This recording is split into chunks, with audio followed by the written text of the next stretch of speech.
Well, the latest in a series of wildfires now burning in New Jersey, right along the Palisades Parkway. You can see the crews on the highway early this morning fighting the flames just off the roadway. And this is in Englewood Cliffs.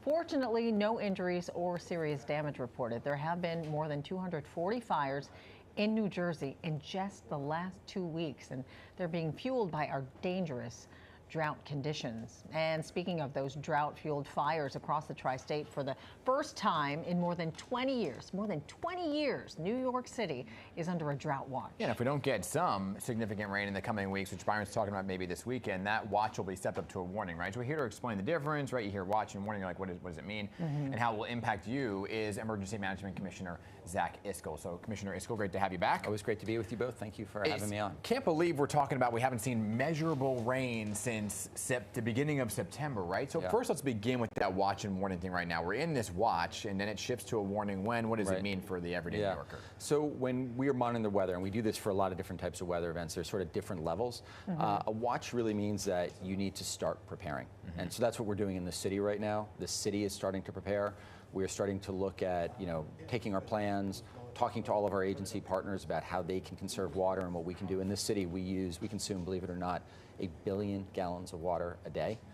And so what we're looking at is what can we do to reduce the amount of water we're doing, starting to talk to the public about things they can do to conserve water, taking shorter showers, turning the water off when you're brushing your teeth or when you're shaving, making sure that, your toilet doesn't have leaks or there's not leaks in your apartment, reporting leaks for fire hydrants and things like that to the city. So starting to educate the public. Once we go into a warning and then an emergency, it means really that this is imminent and this is happening. And when we had this drought 20 years ago, this was over a year. So we were in the watch for about a month. We were in the warning for a couple of months, in the emergency for quite a significant period of time before ending it in about a year later. How close do you think we are to moving to that next level? I think probably a few weeks away. Really this is a decision that's made by our DEP Commissioner, Rit Agarwala. But we're probably just a few weeks away from going to that stage. Our reservoir system right now, we work on an annual reservoir system, our sort of rainfall system. And so when we look at it, it's usually, this is the time of year when our reservoir systems upstate, the Croton, Delaware reservoir systems are filling up. Right now, they're at about 66% capacity. Generally, this time of year, you want them at about 3/4, about 76%. So we're below where we need to be. And then that becomes a real problem over the course of next summer if the reservoirs are not full enough. Well, it gets nerve-wracking when you see those wildfires. I mean, we see it this morning just across the Hudson. What can we do as New Yorkers to prevent that kind of so we've had a number of brush fires in the city over the last couple of days. Number one, be really careful, right? Don't flick cigarettes. Don't drive through, grasslands or area where there is brush. If you're grilling, be very careful with how you're grilling. If you see fire, report it immediately. But those are some of the things that we're encouraging the public to do. Yeah, and to conserve water too at some point too. That's a different story.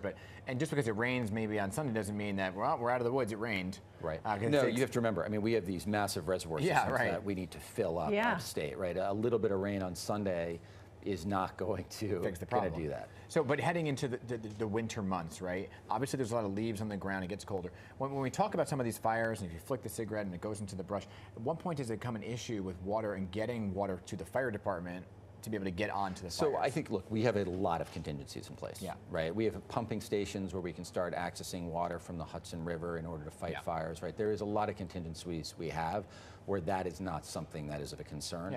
Does the winter months help? I think the winter months could help, especially if you have snowfall. We are projected right now, when you look at sort of the macro meteorological events occurring across the country, we're expecting another dry November, possibly a dry December. So it's something we need to keep our eye on. And I never thought I would say this in this position, managing emergencies, but we're praying for rain. Right. It's not something that we'd expect. And then the last thing I would mention is also it's really important for New Yorkers to make sure they have access to the right information. Notify NYC, checking the weather apps. With these wildfires that we're seeing now in New Jersey, there are air quality issues that could be possible here in the city. Right now, we're staying below the moderate level where it's not unhealthy. But really important for people to be checking the apps, signing up for Notify NYC so they have access to the information to keep themselves and their loved ones safe. Because how much rainfall do we actually need to make up for all of this?